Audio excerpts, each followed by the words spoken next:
ಪ್ರತಿ ಮಾತಿಗೂ ಕೂಡ ಕುಮಾರಸ್ವಾಮಿ ಅವರು ರಿಯಾಕ್ಟ್ ಮಾಡಿದ್ದಾರೆ, ಕೆಂಡಕಾರಿದ್ದಾರೆ. ನನಗೆ 48 ಎಕರೆ ಜಮೀನಿದೆ. ಆ 48 ಎಕರೆ ಜಮೀನು ಸಿನಿಮಾದಲ್ಲಿ ದುಡಿದು ಖರೀದಿ ಮಾಡಿದ್ದು ಹೊರತಾಗಿ ಬೇರೆ ರೀತಿ ಖರೀದಿ ಮಾಡಿದ್ದಲ್ಲ. ಕಲ್ಲು ಬಂಡೆಯನ್ನ ವಿದೇಶಕ್ಕೆ ಮಾರಾಟ ಮಾಡಿ ದುಡ್ಡು ಮಾಡಿದ್ದಲ್ಲ ಅಂತ ಟಾಂಗ್ ಕೊಡುವಂತಹ ಕೆಲಸವನ್ನ ಕುಮಾರಸ್ವಾಮಿ ಅವರು DK ಶಿವಕುಮಾರ್ ಅವರಿಗೆ ಮಾಡಿದ್ದಾರೆ. DK ಶಿವಕುಮಾರ್ ಕುಮಾರಸ್ವಾಮಿ ಅವರ ಆಸ್ತಿಯ ವಿಚಾರವಾಗಿಯೂ ಕೂಡ ಪ್ರಸ್ತಾಪ ಮಾಡಿದಂತಹ ಸಂದರ್ಭದಲ್ಲಿ ಕುಮಾರಸ್ವಾಮಿ ಅವರು ಒಂದೊಂದು ಮಾತಿಗೂ ಕೂಡ ಈ ರೀತಿ ರಿಯಾಕ್ಟ್ ಮಾಡಿರುವಂಥದ್ದು. ಅದರಲ್ಲೂ ಪ್ರಮುಖವಾಗಿ ತಮಗೆ 48 ಎಕರೆ ಜಮೀನಿರುವಂತಹ ವಿಚಾರವನ್ನು ಪ್ರಸ್ತಾಪ ಮಾಡಿರುವಂತಹ ಕುಮಾರಸ್ವಾಮಿ ಅವರು ಆ 48 ಎಕರೆ ಜಮೀನು ಹೆಂಗೆ ಬಂತು, ಅದರ ಮೂಲ ಏನು, ನಾನು ಯಾವ ರೀತಿ ದುಡಿದು ಅದನ್ನು ತೆಗೆದುಕೊಂಡಿದ್ದು, ಸಿನಿಮಾದಲ್ಲಿ ನಾನು ಕೆಲಸ ಮಾಡ್ತಾ ಇದ್ದೆ, ನಿಮಗೆಲ್ಲರಿಗೂ ಗೊತ್ತಿದೆ. ಆ ಸಿನಿಮಾದಲ್ಲಿ ಬಂದ ದುಡ್ಡಿಂದ ಈ ಜಮೀನನ್ನು ಖರೀದಿ ಮಾಡಿದ್ದೀನಿ. ಬೇರೆಯವ್ರ ಥರ ಕಲ್ಲು ಬಂಡು ರಾತ್ರೋರಾತ್ರಿ ಒಡೆದು ಅದನ್ನು ವಿದೇಶಕ್ಕೆ ಸಾಗಿಸಿ ಕೋಟ್ಯಾಧೀಶ ಆಗಿಲ್ಲ ಅನ್ನುವಂತಹ ಕೌಂಟರ್ನ ಕೊಟ್ಟಿದ್ದಾರೆ.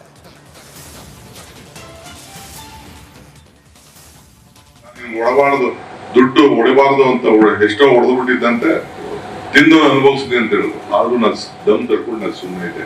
ಏನೆಲ್ಲ ಕಳೆಕಾಯಿ ಆಲೂಗಡ್ಡೆ ಬೆಳೆದ್ಬಿಟ್ಟಿದ್ದ, ಎಷ್ಟಿದೆ ಅವ್ರ ಕುಟುಂಬದ ಆಸ್ತಿ ಅಂತ ನಾನು ಲೆಕ್ಕ ಕೊಡಲ್ಲ ನಿಮ್ಗೆ.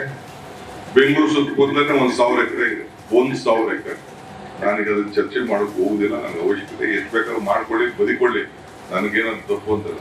ಬೇರೆಯವ್ರ ಮೇಲೆ ನಾವು ಗ್ಲಾಸ್ ಹೌಸ್ ಬೇರೆಯವ್ರ ಮೇಲೆ ಮಾತಾಡೋದು ಆಗ್ತಾ ಇದೆ. ಬೇರೆಯವ್ರು ಯಾರನ್ನು ಕೂಡ ಬೆಳೆಯತ್ನ ಸಹಿಸಕ್ ಆಗಿಲ್ಲ ಅಂತಂದ್ರೆ ಎಷ್ಟು ಅಂತ ನೋಡ್ಕೊಂಡಿರ್ತೀನಿ. ಎಸ್, ನಂದು 45 ಎಕರೆ ಲ್ಯಾಂಡ್ ಇದೆ, 48 ಎಕರೆ ಇದೆ. ನಾನು ಸಿನಿಮಾದಲ್ಲಿ ಹಂಚಿಕೆದಾರನಾಗಿ ಸಿನಿಮಾದಲ್ಲಿ ಏನು ಸಂಪಾದನೆ ಮಾಡ್ತಾಯಿದ್ದೆ, ಆ ಒಂದು ದಿನದಿಂದ ನಾನು ರಾಜಕಾರಣಕ್ಕೆ ಬಂದಿರಲಿಲ್ಲ. ನಾನು ರಾಜಕಾರಣಕ್ಕೆ ಬರೋದಕ್ಕಿಂತ 10 ವರ್ಷದ ಮುಂಚೆ ಆಸ್ತಿ ತೊಗೊಂಡಿರ್ತಕ್ಕಂಥದ್ದು. ರಾಜಕಾರಣಕ್ಕೆ ಬಂದ ಮೇಲೆ ನಾನೇನು ಆಸ್ತಿ ಮಾಡಿಲ್ಲ.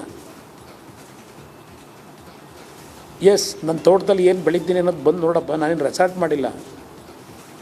ಬೆಳೆ ಏನು ಬೆಳೆದಿದ್ದೀನಿ ಇವತ್ತು, ತೆಂಗಿನ ಗಿಡ ಏನು ಇಟ್ಟಿದ್ದೀನಿ. ಸುಮಾರು 20 ಟನ್ ಕೊಬ್ಬರಿನ ರೇಟ್ 8,000 ರೂಪಾಯಿ ಇದ್ದು ಮಾರಾಟ ಮಾಡೋದು ಇಟ್ಟಿದ್ದೀನಿ, ಸ್ಟಾಕ್ ಇಟ್ಟಿದ್ದೀನಿ. ಸತೀಶ್ ಇದರ ಬಗ್ಗೆ ಇನ್ನಷ್ಟು ಹೆಚ್ಚಿನ ಮಾಹಿತಿ ಕೊಡ್ತಾರೆ. ಸತೀಶ್, ಭಾಳ ಮುಖ್ಯವಾದ ಪಾಯಿಂಟ್ಸ್ಗಳೇನು?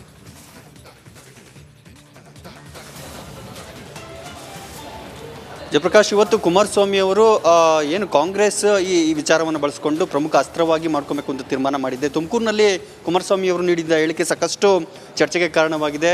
ಹೀಗಾಗಿಯೇ ಅದಕ್ಕೆ ಸ್ಪಷ್ಟನೆ ಕೊಡುವ ರೀತಿಯಲ್ಲಿ ಕುಮಾರಸ್ವಾಮಿ ಅವರು ಇವತ್ತು ಸುದ್ದಿಗೋಷ್ಠಿಯನ್ನು ಮಾಡಿದರು. ಪ್ರಮುಖವಾಗಿ ನಾನು ಹೇಳಿದ ಹೇಳಿಕೆಯನ್ನು ತಿರುಚಲಾಗಿದೆ, ನಾನು ಹೇಳಿರುವಂಥ ಉದ್ದೇಶವೇ ಬೇರೆ.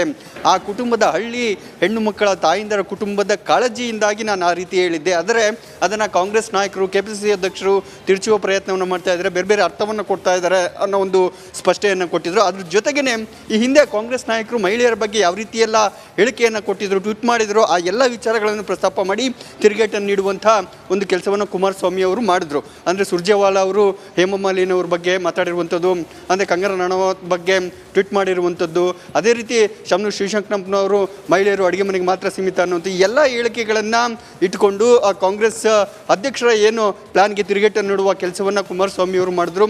ಅದ್ರ ಜೊತೆಗೆ ನನ್ನ ಹೇಳಿಕೆಯಿಂದ ಏನಾದರೂ ಮಹಿಳೆಯರಿಗೆ, ತಾಯಂದರಿಗೆ ನೋವಾಗಿದ್ದರೆ ವಿಷಾದವನ್ನು ವ್ಯಕ್ತಪಡಿಸ್ತೀನಿ ಅನ್ನೋ ಮಾತನ್ನು ಹೇಳುವ ಮುಖಾಂತರ ಇದು ಜಾಸ್ತಿ ವಿವಾದ ಆಗೋದಕ್ಕೆ ಎಡೆ ಮಾಡಿಕೊಡದೆ ಇಲ್ಲೇ ತೆರಳುವ ಪ್ರಯತ್ನವನ್ನು ಕುಮಾರಸ್ವಾಮಿ ಅವರು ಮಾಡಿದ್ರು.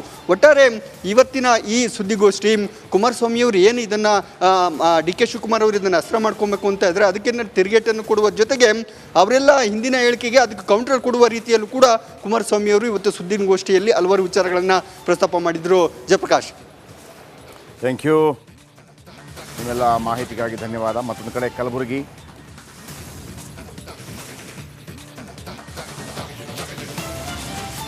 ಮತ್ತೊಂದು ಕಡೆ ಮಾಲಿಕಯ್ಯ ಗುತ್ತೇದಾರ್ BJP ಬಿಟ್ಟು ಕಾಂಗ್ರೆಸ್ ಜೊತೆ ಮತ್ತೆ ಕೈ ಜೋಡಿಸ್ತಾರೆ ಅನ್ನುವಂಥ ಪ್ರಶ್ನೆಗಳು ಉದ್ಭವ ಆಗ್ತಾ ಇದೆ. ಕಳೆದ ಲೋಕಸಭಾ ಚುನಾವಣೆಯಲ್ಲಿ ಯಾಕಂದರೆ ತನಗೆ ಮಾನಸಿಕ ಹಿಂಸೆ ಆಗಿದೆ ಅಂತೇಳಿ ಕಳೆದ ಲೋಕಸಭಾ ಚುನಾವಣೆಯಲ್ಲಿ ಉಮೇಶ್ ಜಾಧವ್ ಜೊತೆಗಿದ್ದ ಗುತ್ತೇದಾರ್ ಕಳೆದ ಬಾರಿ ಬಾಬುರಾವ್ ಚಿಂಚನ್ಸೂರ್, ಮಾಲಿಕಯ್ಯ ಗುತ್ತೇದಾರ್, ಜಾಧವ್ ಎಲೆಕ್ಷನ್ನಲ್ಲಿ ಲೀಡ್ ತೆಗೆದುಕೊಂಡಿದ್ದರು. ಕಳೆದ ವಿಧಾನಸಭಾ ಚುನಾವಣೆ ವೇಳೆ ಕಾಂಗ್ರೆಸ್ ಸೇರಿದ್ದ ಬಾಬುರಾವ್ ಚಿಂಚನ್ಸೂರ್ ಈಗ ಲೋಕಸಭಾ ಚುನಾವಣೆ ವೇಳೆ ಕಾಂಗ್ರೆಸ್ ಸೇರಲು ಗುತ್ತೇದಾರ್ ಮುಂದಾಗಿದ್ದಾರೆ. ಒಂದು ಕಾಲದಲ್ಲಿ ಉಮೇಶ್ ಜಾಧವ್ ಕಾಂಗ್ರೆಸ್ಸಲ್ಲೇ ಇದ್ದರು, ಗುತ್ತೇದಾರ್ ಇದ್ದರು, ಬಾಬುರಾವ್ ಚಿಂಚನ್ಸೂರ್ ಇದ್ದರು.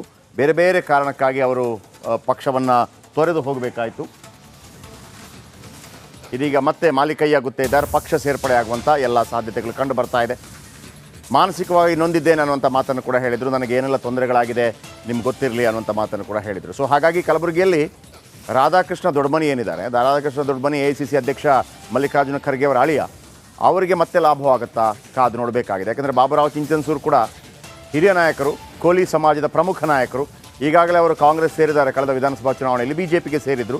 ಮಾಲಿಕಯ್ಯ ಗುತ್ತೇದಾರ್ ಒಂದು ಕಾಲದ ಕಾಂಗ್ರೆಸ್ಸಿಗ, BJPಗೆ ಹೋಗಿದ್ರು, ಈಗ ಮತ್ತೆ ಕಾಂಗ್ರೆಸ್ ಸೇರುವಂಥ ಸಾಧ್ಯತೆ ಇದೆ. ಹಾಗಾಗಿ ಉಮೇಶ್ ಜಾಧವ್ ಅವರಿಗೆ ಇದು ದೊಡ್ಡ ಮಟ್ಟದಲ್ಲಿ ಹೊಡೆತ ಕೊಡುತ್ತಾ ಅನ್ನುವಂಥ ಲೆಕ್ಕಾಚಾರಗಳು ಉಂಟಾಗುತ್ತೆ. ಡಾಕ್ಟರ್ ಉಮೇಶ್ ಜಾಧವ್ ಕೂಡ ಒಂದು ಕಾಲದಲ್ಲಿ AICC ಅಧ್ಯಕ್ಷ ಮಲ್ಲಿಕಾರ್ಜುನ ಖರ್ಗೆ ಅವರ ಆಪ್ತರಾಗಿದ್ದಂಥವರು, ಅವ್ರ ಜೊತೆ ಕೆಲಸ ಮಾಡಿದಂಥವರು.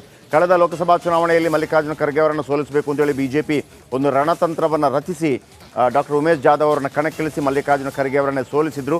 ಎಂದಿಗೂ ಸೋಲಿಲ್ಲದ ಸರದಾರನಾಗಿದ್ದ ಮಲ್ಲಿಕಾರ್ಜುನ ಖರ್ಗೆ ಕಳೆದ ಬಾರಿ ಸೋತು ಹೋಗಿದ್ರು. ಭಾಳ ನೊಂದಿದ್ರು ಮಲ್ಲಿಕಾರ್ಜುನ ಖರ್ಗೆ. ಕಲಬುರಗಿಗೆ ಕಾಲು ಕೂಡ ಇಟ್ಟಿರಲಿಲ್ಲ ಅವರು. 1.5-2 ವರ್ಷಗಳ ತನಕ ಇವರೇ ಮಾಲಿಕಯ್ಯ ಗುತ್ತೇದಾರ್ ಕಾಣ್ತಾ ಇದ್ದೀರಲ್ಲ. ಒಂದು ಕಾಲದಲ್ಲಿ ಕಾಂಗ್ರೆಸ್ಸಲ್ಲಿದ್ದರು, ನಂತರ BJPಗೆ ಹೋದರು. BJPಯಲ್ಲಿ ಮಾನಸಿಕ ತೊಂದರೆ ಉಂಟಾಗ್ತಾ ಇದೆ ಅನ್ನೋ ಕಾರಣಕ್ಕಾಗಿ ಮತ್ತೆ ಕಾಂಗ್ರೆಸ್ ಸೇರುವಂಥ ಉತ್ಸಾಹವನ್ನು ವ್ಯಕ್ತಪಡಿಸಿದ್ದಾರೆ. ಹಾಗಾಗಿ BJPಗೆ ಒಂದು ನೆಗೆಟಿವ್ ಆಗುತ್ತಲ್ಲಿ ಕಾಂಗ್ರೆಸ್ಗೆ ಪ್ಲಸ್ ಆಗುವ ಸಾಧ್ಯತೆಗಳು ಕಂಡು ಬರ್ತಾ ಇದೆ.